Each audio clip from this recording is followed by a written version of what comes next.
Ya,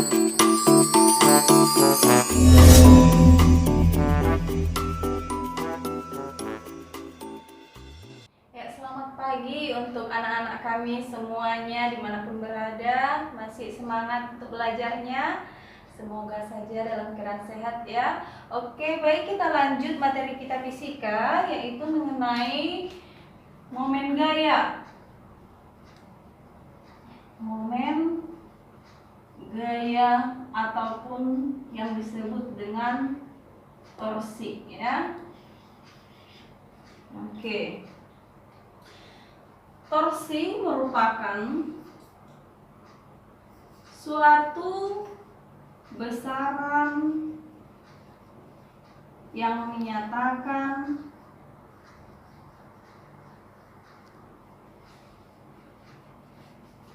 gaya yang bekerja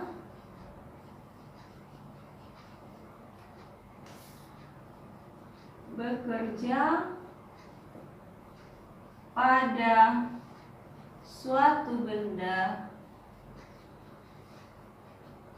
yang menyebabkan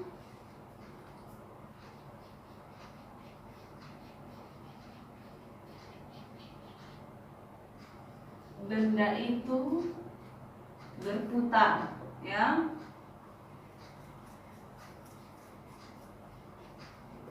Oke. Suatu besaran yang menyatakan gaya yang bekerja pada suatu benda yang menyebabkan benda itu berputar. Oke. Persamaan dari torsi ini adalah seperti yang sudah kita pelajari minggu lalu, yaitu tau sama dengan R kali F. Iya kan? Masih ingat?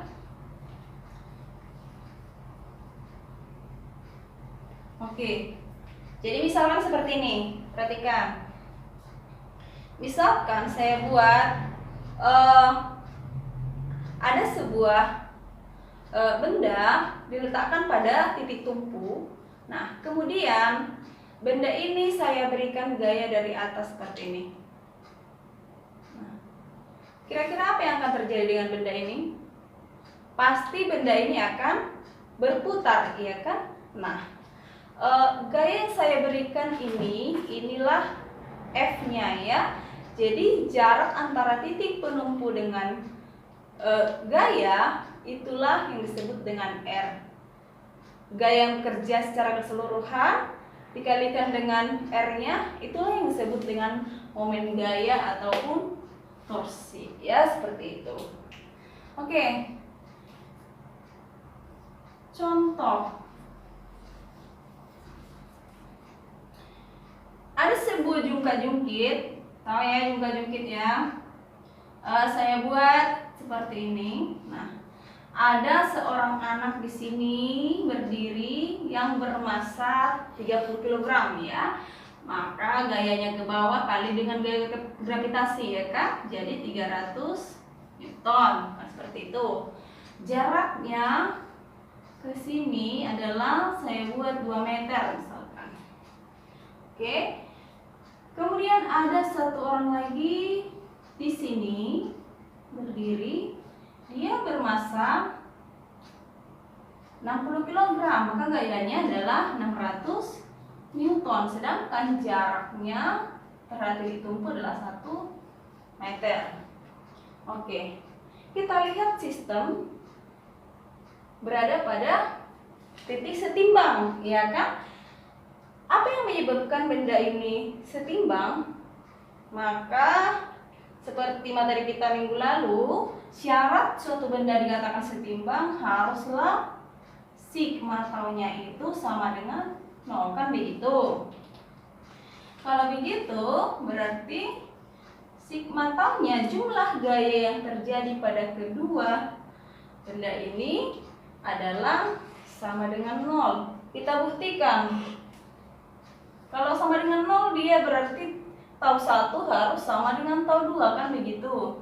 Jadi kita buat, coba kita cari tau 1 dulu ya. Tau 1 sama dengan apa rumusnya tadi?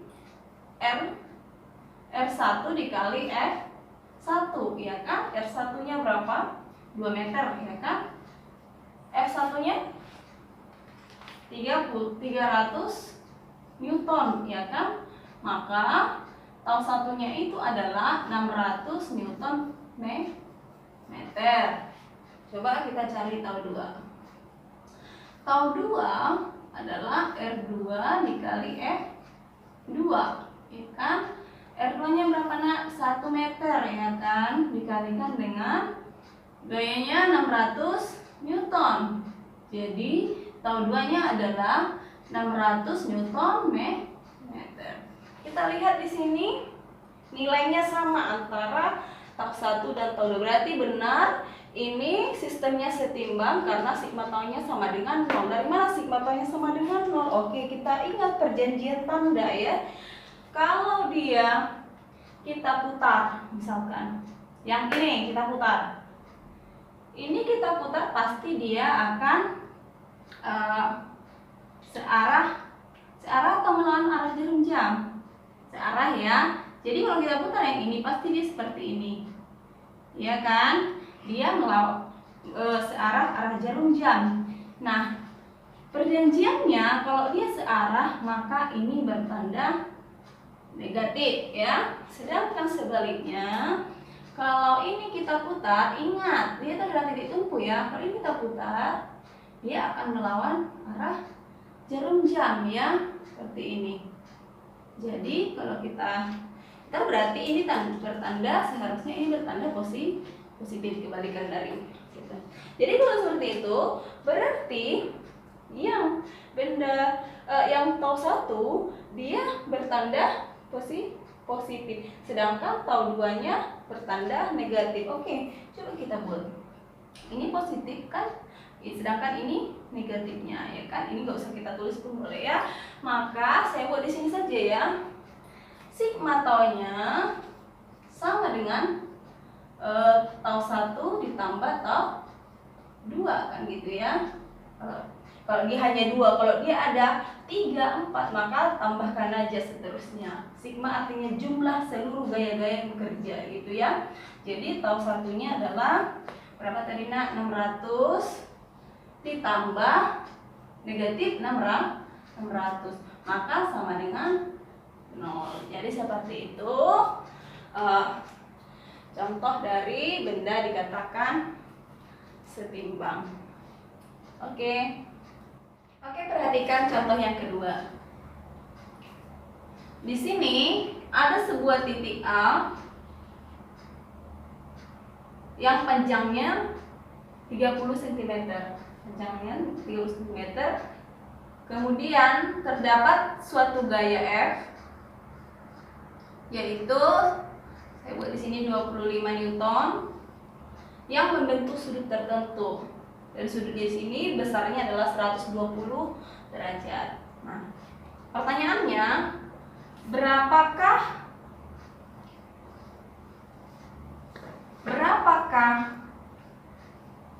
nilai momen gaya pada titik A? Oke. Jadi kita jawab sama-sama. Diketahui adalah ketahui di situ. Saya buat dulu persamaannya sebelumnya. Kalau dia membentuk sudut tertentu, nanti dia persamaannya seperti ini. Kalau tadi dia tau sama dengan R kali F sin theta gitu ya. Nah, sebenarnya kalaupun dia seperti ini yang kita pelajari, karena dia membentuk sudut 90 derajat, makanya sin tetanya itu selalu bernilai 1 ya kan, sin 90 kan 1, makanya dia hanya dibuat seperti ini saja, gak ikut sin tetanya. Jadi kalau misalkan dia membentuk sudut selain dari 90, maka harus kita gunakan rumus ini. Harus kita masukkan sinnya, sin tetanya berapa ya. Jadi diketahui dari soal R-nya, ya kan, R-nya itu adalah 30 cm atau 0,3 meter. Kemudian gayanya F 25 Newton. Kemudian tetanya adalah 120 derajat. Ditanya apa? Momen gaya di A ataupun tau A. Ya kan? Jawab. Masukkan rumusnya. Tau sama dengan R F sin theta, ya kan? Jadi sama dengan R-nya berapa nak? 0,3 tadi ya, 0,3 meter dikali F-nya tadi 25 dikali sin tetanya itu adalah sin 120 derajat, ya kan? Ini sama dengan 0,3 meter dikali 25 Newton dikali sin 120 derajat berapa nak? Setengah akar 3. Jadi sama dengan berapa?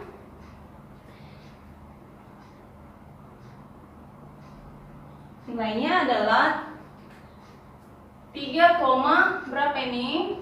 7,5 ya, dikali setengah 3,75 akar 3 Newton meter ya. Oke, inilah hasilnya.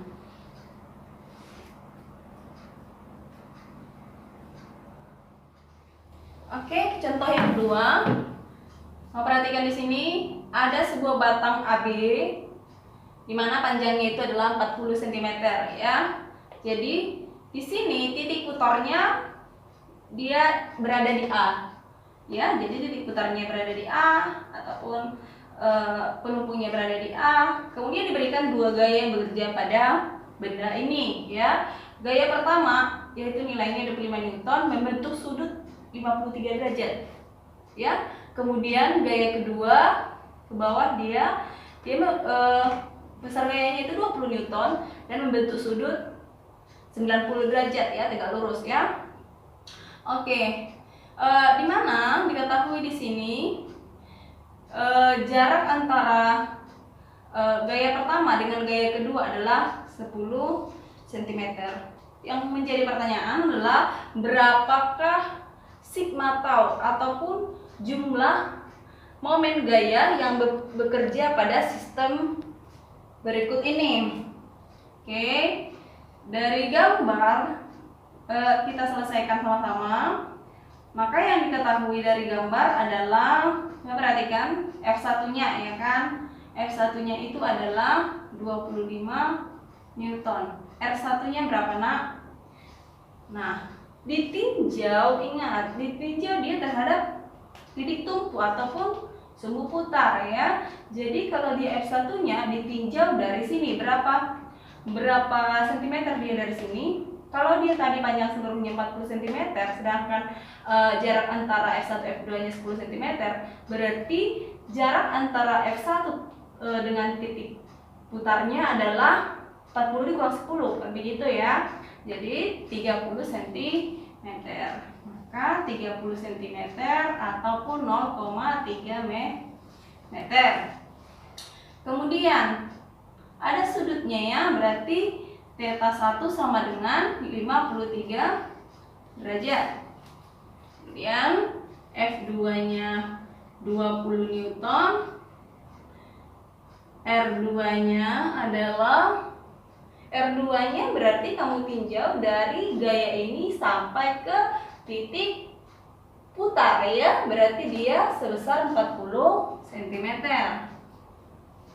Jadi untuk R semua ditinjau terhadap sumbu putar seperti itu ya, sama dengan 0,4 meter. Kemudian theta 2. Sebenarnya theta 2 tanpa kita tulis pun pasti nanti nilainya 1 sin 90 ya kan. Ini membentuk sudut 90 derajat, ya kan? Jadi kalau kita hitung punsilnya nanti tetap aja 1, ya kan? Kali 1 tetap aja nanti nilainya F2 kali R2. Oke, sudah semuanya? Udah ya? Pertanyaannya adalah ditanya sigma tau, ya. Sigma tau yang bekerja pada benda ini. Oke, saya buat di sini. Kita hitung yang pertama tau 1. Oke. Tau 1 sama dengan apa nak? Rumusnya R1 kali F1 sin theta 1, ya kan? Jadi sama dengan R1-nya berapa? R1-nya adalah 0,3 dikali dengan F1-nya 25 Newton dikali dengan sin theta 1, yaitu sin 53 derajat. Sin 53 derajat. Oke. Berarti 0,3 dikali 25 dikasih 53 berapa nak? 0,8, ya kan? Jadi berapa ini?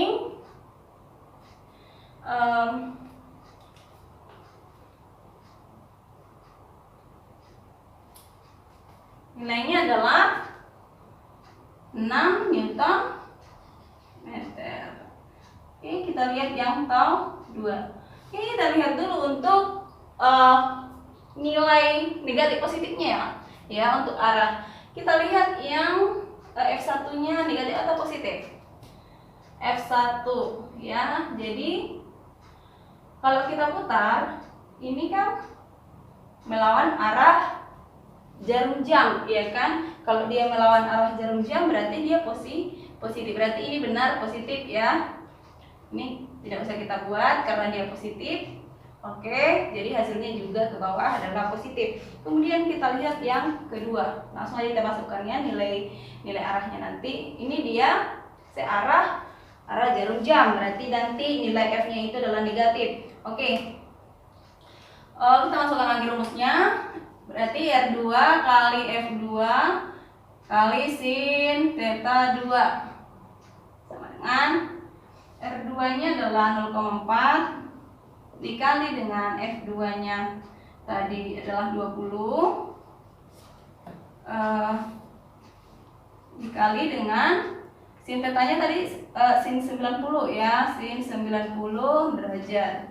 Ini sama dengan 0,4 dikali 20 dikali 1. Berarti ini sama dengan berapa nak? 8, ya kan? Karena tadi dia searah jarum jam, jadi dia di sini nilai F-nya itu adalah negatif, ya. Jadi ini saya buat seperti ini. Ini saya buat negatif, ya, dikali negatif berarti oke, saya buat seperti ini, ya. Jadi dia hasilnya adalah negatif 8 Newton meter. Jadi kalau begitu sigma tau-nya adalah tau 1 tambah tau 2. Oke, masukkan angkanya. Tau 1-nya adalah 6 ditambah negatif adalah 8 sama dengan negatif 2 Newton meter. Artinya apa? Sigma tau-nya ataupun jumlah gaya yang bekerja pada sistem ini adalah 2 Newton meter, dan arahnya kalau negatif bagaimana nak? Negatif dia searah jarum jam, berarti dia 2 Newton meter searah jarum jam perputarannya, seperti itu. Oke, ada pertanyaan? Silahkan ditanya, ya.